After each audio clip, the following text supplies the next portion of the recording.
UFC 327 is on our doorsteps, and today I'm going to be bringing you guys my full card predictions and breakdown for every single fight on this decently stacked card. The prelims are absolutely amazing. The main card could be better, you know, now that we've lost Beneil Dariush and Manuel Torres, and we also lost Tatsuro Taira versus Joshua Van. Joshua Van pulls out of his first title defense, wins the belt off of a fake champ in Alexandra Pantoja. Absolute shit title reign from the paper champ Josh Van, and Tatsuro Taira's gonna sub him next pay-per-view and take that fake belt away from him. But without further ado, I'm gonna be bringing you guys my full card predictions and breakdown. Like the video if you guys like the video, subscribe to my channel, and who's with? Kicking off the card, we got Vicente Luque taking on Kelvin Gastelum, and I'm not sure if I'm going to show Kelvin Gastelum's build on the screen or not, but I'm absolutely going to make sure I show him on the screen.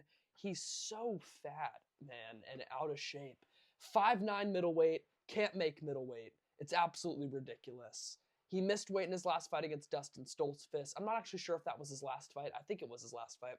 He pieced up Dustin Stoltzfus to a decision win, knocked him down a couple times, and he did look very good in that fight with Stoltzfus, but Stoltzfus is nowhere near the level of UFC fighters, man. I feel like Dustin Stoltzfus is like not even UFC level.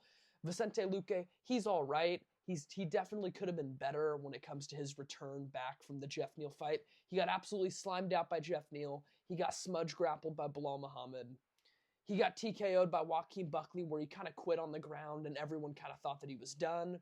Beat RDA by like a clinch him up against the fence sort of decision. He beat Themba Gorimbo. He's not really UFC level either. I feel like Themba's a little bit popular for living with The Rock, you know, being poor. His country's not letting him represent them in the UFC. That's kind of more of what he's known for, not really much of his MMA skill. Themba Gorimbo's been beat up by some guys that are, I don't know, you know, not the best, right? And Luque subbing him in 50 seconds is a decent win, but Kelvin Gastelum, he usually beats guys on Luque's level. Luque is towards the end of his career, coming off of a dominant loss to Yoel Alvarez, and his chin is very, very suspect now. He kind of quits in fights when he gets the chance. His chin is not there. He suffered a bad brain injury against Jeff Neal, and ever since then, he's a little bit not been the same Luque on the feet. Kevin Holland beat him, Yoel Alvarez beat him, and I think Kelvin Gastelum's probably going to knock him out here. So give me Kelvin Gastelum by knockout. And also give me Kelvin Gastelum to miss weight, if that's an option for me to bet. Kelvin Gastelum, you're fat. You're absolutely fat. Lock in. You're a professional fighter. Come on now. You're going to knock out Luque, though, either way. Moving up the card, we got Randy Brown versus Kevin Holland, and I think that Randy Brown is getting extremely underrated right now after his performance against Bonfim. Obviously, that performance against Gabriel Bonfim was not the best. Bonfim kicked out his calves early, and Randy Brown was barely even standing on that lead leg after round one, and then he got flatlined and switched off with a knee, and Randy Brown's chin is definitely suspect, man. Definitely suspect. He gets chinned a lot. He gets wobbled a lot. But I don't think Kevin Holland is good at all. I really don't think Kevin Holland is good at all. That performance against Daniel Rodriguez was so bad. He really does not have many good wins throughout his career, especially recently. He did beat Vicente Luque, which when he beat Vicente Luque, that was a very good win, submitting the Darce Knight with a Darce Vicente Luque, right? But since then, he has not looked good. He won a 29-28 decision over Gunnar Nelson, which Gunnar Nelson is not good. You should be finishing Gunnar Nelson. And then he lost to D-Rod by a clear, dominant decision loss where he got dropped like twice throughout that fight. And then he also lost to proper Mike Malott where he tried to like fake being like, I think he was definitely milking the testicle injury going on in that Mike Malott fight. He did get kicked in the nuts though, but he's lost a lot recently. He's been losing a lot recently. I don't really have much confidence in him against Randy Brown. I think Randy Brown's a very good striker. He's very good at range. He has some underrated power in his boxing. He put out old Muslim Salikov with that bang bang, way, bang bang, hey. Put Muslim Salikov down with that shot right there, that 1-2 down the pipe. I don't think he puts Kevin Holland out. Kevin Holland's probably never going to get switched off. He's got a very good chin. And Randy Brown definitely could get switched off here. But I think he's going to win a decision. I think that he's a lot better than Kevin Holland. And I don't see Kevin Holland finding that knockout shot. So give me Randy Brown by unanimous decision. Moving up the card, we got Esteban Ribovic taking on Mateusz Gamrot. I'm extremely excited for this fight. Very, very interesting fight. You know, you got the volume pressure wrestler who's not the best on the feet. and doesn't have the best chin, but does have really good recovery, and you're taking on a volume boxer with great pressure, not the most powerful, but great cardio, great chin, really good takedown defense. I'm extremely interested in this fight. I think Gamrot wins. I think this is the sort of fight where Gamrot wins, you know, Mateusz Gamrot. He's coming off of what is he coming off of? He's coming off of getting dominated by Charles Oliveira and absolutely handled and schooled by Charles Oliveira. But I do think that Charles Oliveira has the exact style to school Mateusz Gamrot. I feel like heavy pressure wrestlers that are going to fall into Oliveira's game are definitely going to get subbed by Oliveira 10 times out of 10. And I definitely could see that that with Mateusz Gamrot. I don't think there was much of a chance of him beating Charles Oliveira. Esteban Ribovic, this guy's a significant step down in competition. He's unranked right now. He lost to Nasrat Haqparast in a razor-close fight. He just beat Elvis Brenner by decision. I think if you're taking guys like Elvis Brenner to decision, you're taking guys like Nasrat Haqparast to a split decision loss, you're taking Daniel Zellhuber to a split decision war, I don't think you're knocking out Gamrot. I really, really don't think you're knocking out Gamrot. Esteban Ribovic has great volume, great striking.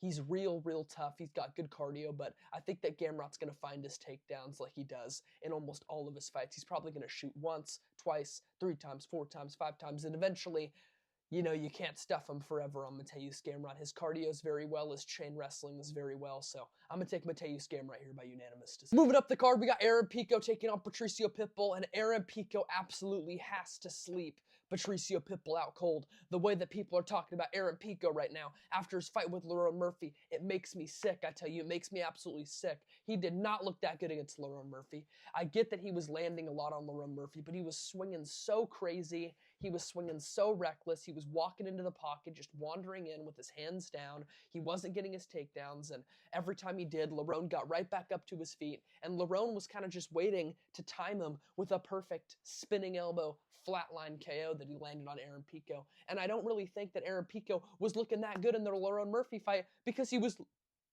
looking like he was about to get timed with a perfect spinning elbow, if you get what I'm saying. I do think he knocks out Pitbull, though. I do think he knocks out Patricio Pitbull. Patricio Pitbull's chin is not the best. His striking, it's not the best. He's very, very low output. His power's not really there.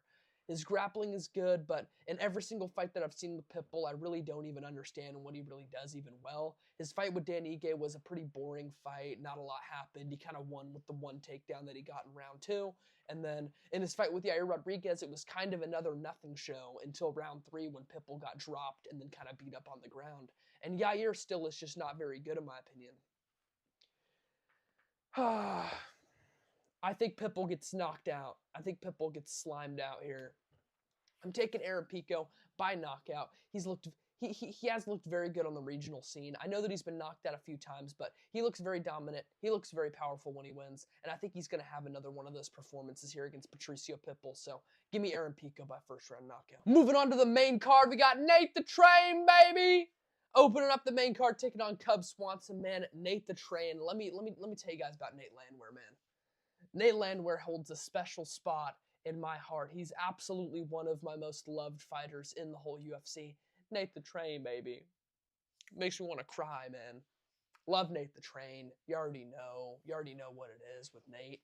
I think he does beat Cub Swanson here as well. Although I might be a little bit biased. It is Cub in Miami. You know, we might just turn it on for Florida. You know, that's how he is, right? But even though I'm pretty sure he's from SoCal. But I don't think he wins. I don't think Cub Swanson wins here. He's 42 years old, hasn't fought in years, and I know that Nate the Train's coming off of 2 damaging knockout losses. Morgan Charriere put it on him. Doohoo Choi put it on him. Bad, knocked him out. Bad. He took a lot of damage in those fights. Nate the Train's taken a lot of damage throughout his whole career, I think. He's taken a lot of shots to the dome piece, Nate the Train, but I do think that Nate gets it done here against Cub Swanson. I really, really hope so, man. I really, really hope so. Cub Swanson's out. He's on his dying last leg. You feel me? His last dying leg or whatever it is. I feel like both these guys kind of are, but they're opening up the main card here. It's going to be a great scrap. It's going to be a great war. I think Nate's going to put the boxing on him. Nate definitely has a power advantage, but Cub definitely has a speed advantage. But I think when times get tough, when the going gets tough, that's when Nate the Train succeeds. And I think the going is definitely going to get tough for both of these guys in this fight. And I think that Nate the Train is going to put it on him, man. Show him that Nashville grit, that Tennessee grit. Nate the Train, baby. Take it home. 30-27. What's up? Third round TKO, baby. Nate the Train. What's up? Moving up the card, we got Dominic Reyes taking on Johnny Walker. And I feel like this is absolutely one of the most 50-50 fights I've ever picked in my life. Dominic Reyes, Johnny Walker, a couple of chinny bastards with no chin, no defense, but some striking power. Johnny Walker does have a lot of power. But here's my thing with Johnny Walker. When was the last time you've seen him get a spinny, majiggy KO? Early. How he always does it, you know, where he's spinning around, flying knees, back fists, wheel kicks. Johnny Walker showing off this crazy athleticism. It doesn't really land half the time, man. It really doesn't land most of the time. I don't know if I could see Johnny Walker knocking out Dominic Reyes early with a spinning back fist or a flying knee. Maybe he puts it on him. Maybe he just pressures Dominic Reyes and backs him up. But Reyes is very good off the back foot. He can land very, very well off the back foot. I think he's probably going to time Johnny Walker with a good cross or something and wobble him when Johnny Walker's trying to come in. And then I think that Reyes is probably just going to flatline him, slime him out in round one. Either one of these guys could absolutely slime each other out in this fight, but I definitely think that Reyes is going to have the upper hand, and give me Dominic Reyes by first round knockout. Johnny Walker absolutely could go in there and make something happen, make some shit sweet. You feel me? But I don't think that happens. Give me Dominic Reyes by first round knockout. Moving up the card in the feature fight, we got Curtis Blaydes taking on Josh Hokett, and I'm telling you now,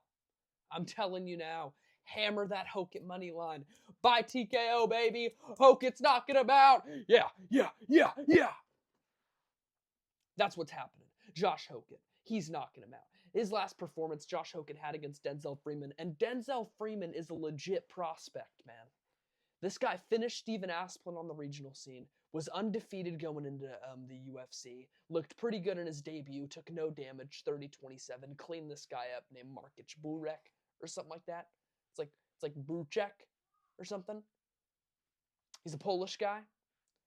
I think, you know, that was a very, very good performance that Josh Hokett had over Denzel Freeman. And now he's taking on Curtis Blaydes. And I feel like Curtis Blaydes, man, one of the most overrated fighters in the sport right now, man. Should have lost to Rizvan Kunaev.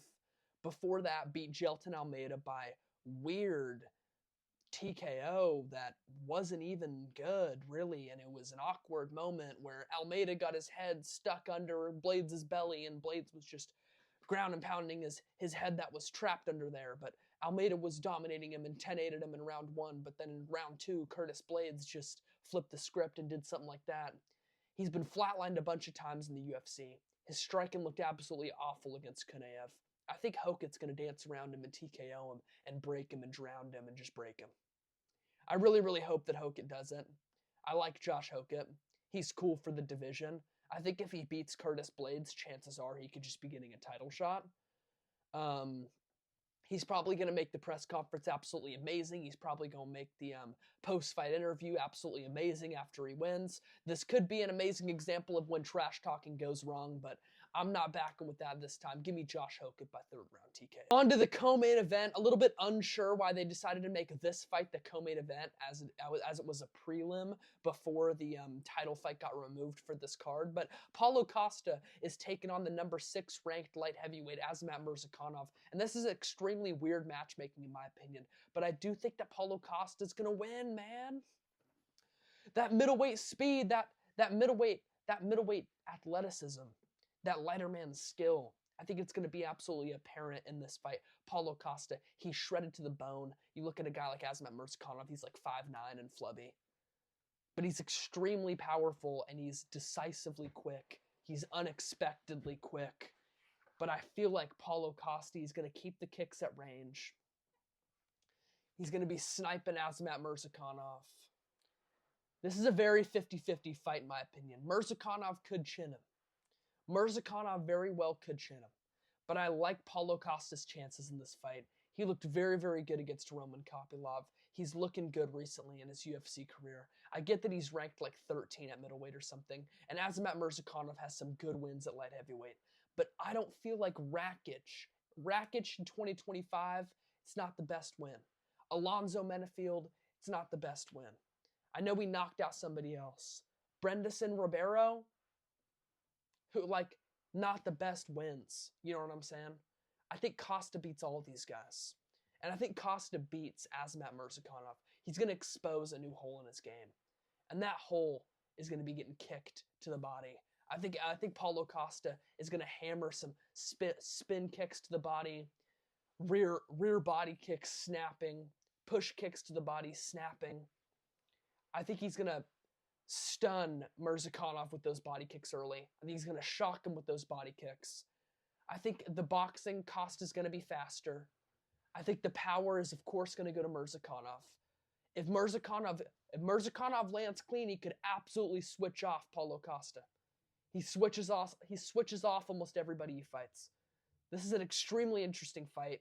I don't even know who to pick. I'm going with Paulo Costa by decision, but I kind of have a bad feeling about it. I kind of feel like Murzakanov's going to switch him off, but we're going to see. Give me Paulo Costa by unanimous decision. On to the main event for the light heavyweight strap. Carlos Ulberg taking on Yuri Prochazka. I think Prochazka gets it done. This fight's an absolute banger. Carlos Ulberg is extremely good off the back foot. Extremely good off the back foot. He's got an amazing check hook. He's really good with that lead hand, just keeping you there. He's really good with that jab, that check hook, staying on the back foot. He circles very well when he backs up. You never see him get back straight up to the fence. I think Prochazka might have some tough times early walking down Carlos Ulberg. I think the first couple rounds, Ulberg might be having his way with Yuri. But Ulberg's power is overrated, I think. Yuri's chin is underrated, I think. He eats big shots, man. It's crazy how Pereira can switch him off like that twice, and Yuri just still has an amazing chin. But he does. Still has an amazing chin. Carlos Ulberg, he's good, very good, but if you look at his resume, it's not the best. Dominic Reyes, not the best win. Jan Blachowicz, absolute robbery. Should have went to Jan. Rounds 1 and 3 to Jan Blachowicz. Still, nothing even happened in that fight, though. So forgettable. Not even a very good performance. I think Yuri slimes out both those guys, you know? Ulberg and Blachowicz on that night. Alonzo Menafield, not the best wins here, man. Menafield's getting slimed out by every light heavyweight on this card, I guess. Azamat Murzakanov slimed him out. Ulberg's sliming him out. Zhang Mingyang's probably going to slime him out in a couple months. But Carlos Ulberg, his wins are not the best. Yuri Prochazka went to war with Khalil Roundtree, battled some huge adversity, and came back and slimed him out. Jamal Hill looked very good in that fight. Yuri dropped Jamal Hill in round 1, looked very good in that fight.